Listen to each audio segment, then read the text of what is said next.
I think we could admit now, Columbus opened up a bedding store with blankets that he coated with smallpox, and he sold them to the Indians. I don't think that's accurate. That bastard.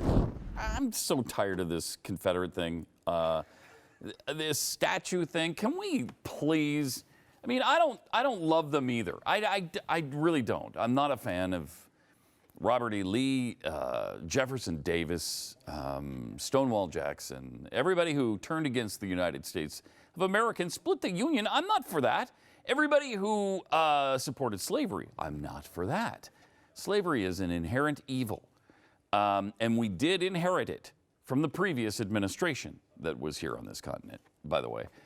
But can we stop with this weird, all of a sudden, fixation on getting rid of anything that might disagree with your worldview? Just ignore it. I mean, we lived in Baltimore for a couple of years, and there's this beautiful statue dedicated to Christopher Columbus. So what did this dumbass group do? They, in the middle of the night, went up to it, and racism is not the future or whatever, put up some signs, and then he took a sledgehammer to it and bashed big holes in the statue. I mean, first of all, isn't that a fundamental misunderstanding of history to compare Christopher Columbus to Robert E. Lee? Yes, it is. We were told when Trump first brought up the slippery slope thing, oh, that's a fundamental. You can't compare George Washington, Thomas Jefferson to Robert E. Lee. Yeah. Oh, yeah. Okay. That's not what he was doing. He was saying, hey, next up is Washington, is Jefferson, and now Christopher Columbus, for the love of heaven. Yeah, I saw another one where they had defaced a Catholic symbol. It was... It's because they have no idea. Do you know what it is, Jeffy? They have no idea. There's a Catholic symbol. They spray painted it. They damaged it, and it was, again, the same argument. Like, well, religion is responsible for all these deaths around the world. So they're tying everything into this. Exactly. They're tying everything into this. In Houston, a man was charged with trying to plant a bomb at a Confederate I was going to bring that up, statue. too. Yeah. A bomb. He had nitroglycerin. He had some other things. A cop came up to him, and he first tried to drink the nitro. I guess it didn't taste that great, and he spit it out. Really? Yeah. And then the cop was like, were you trying to damage this statue? Yeah, I don't like that guy.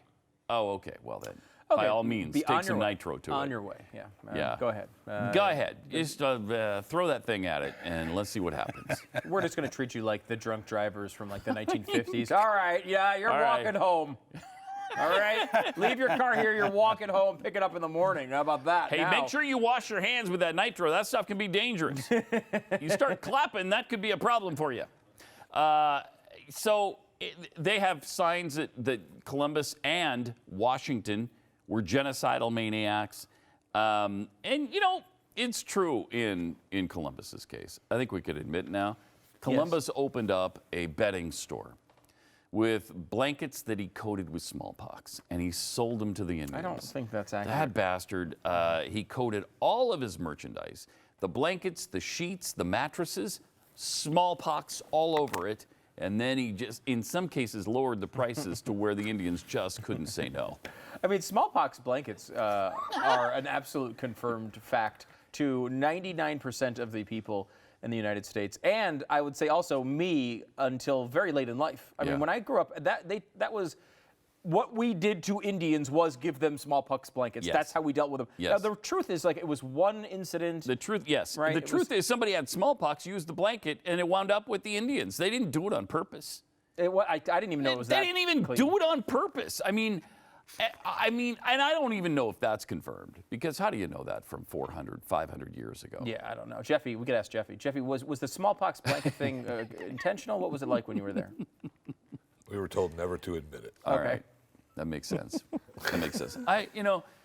Christopher Columbus was probably not a great governor, but he was not a genocidal maniac. He was not out to kill these people. He was a deeply spiritual man. He was an explorer, and he found the Dominican Republic. Blah, blah, blah, blah, blah. So what? I want that statue torn down.